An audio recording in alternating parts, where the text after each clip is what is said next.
नमस्ते बच्चों। इस कहानी का नाम है हवा और सूरज। बच्चों, इस कहानी में हवा और सूरज में बहस हो जाती है। किस बात को लेकर? अपनी शक्ति को लेकर। इस कहानी में बच्चों आप देखेंगे कैसे इनका घमंड चूर होता है। हवा और सूरज में कौन जीतता है। तो आइए शुरू करते हैं। हवा और सूरज। एक बार की बात है, एक दिन सूरज और हवा में अचानक विवाद होने लगा। दोनों इस बात पर बहस करने लगे कि उन दोनों में से सबसे अधिक शक्तिशाली कौन है। वायु बड़ी ही घमंडी और जिद्दी स्वभाव की थी। उसे अपनी शक्ति पर बड़ा ही गुरूर था। उसका मानना था कि वह अगर तेज गति से बहने लगे तो बड़े बड़े पेड़ों को उखाड़ सकती है। उसमें मौजूद आर्द्रता नदियों और झीलों के पानी को भी जमा सकती है। अपने इसी घमंड के चलते वायु ने सूरज से बहस करते हुए कहा, मैं तुमसे ज़्यादा शक्तिशाली हूँ। मैं चाहूँ तो किसी को भी अपने झोंके से हिला सकती हूँ। सूरज ने हवा की बात मानने से इनकार कर दिया और कहा बड़े ही शांत तरीके से, देखो, कभी भी अपने पर घमंड नहीं करना चाहिए। हवा यह सुनकर चिढ़ गई और खुद को ज़्यादा शक्तिशाली बताती रही। इस पर दोनों आपस में बहस कर ही रहे थे कि उन्हें तभी रास्ते में एक आदमी दिखाई दिया। उस आदमी ने कोट पहना हुआ था।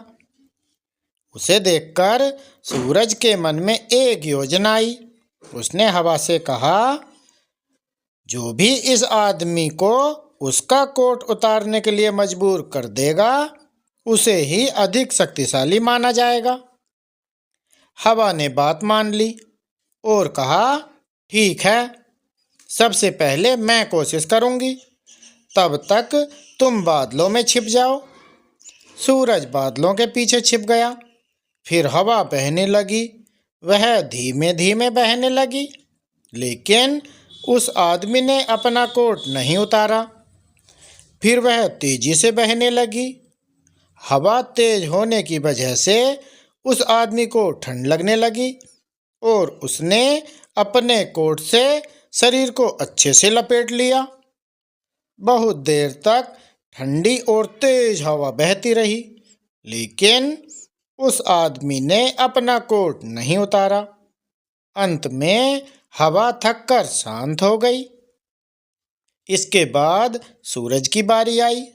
वह बादलों से बाहर निकला और हल्की धूप करके चमकने लगा। हल्की धूप होते ही उस व्यक्ति को ठंड के तापमान से थोड़ी राहत मिली, तो उसने अपना कोट ढीला कर दिया। इसके बाद फिर सूरज तेजी से चमकने लगा और तेज धूप निकल गई। तेज धूप होते ही आदमी को गर्मी लगने लगी और उसने अपना कोट उतार दिया। जब हवा ने यह देखा तो वह खुद पर शर्मिंदा होने लगी और उसने सूरज के सामने अपनी हार मान ली। इस तरह घमंडी हवा का अहंकार भी टूट गया। बच्चों, इस कहानी से हमें क्या सीख मिलती है?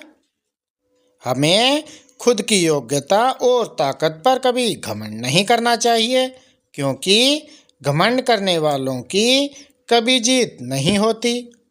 बच्चों, अब आपको इस कहानी को अपने शब्दों में औरों को भी सुनाना है। यदि ये कहानी पसंद आई हो तो इसे लाइक कीजिए, शेयर कीजिए, चैनल को सब्सक्राइब कीजिए। मिलते हैं अगले वीडियो में। धन्यवाद।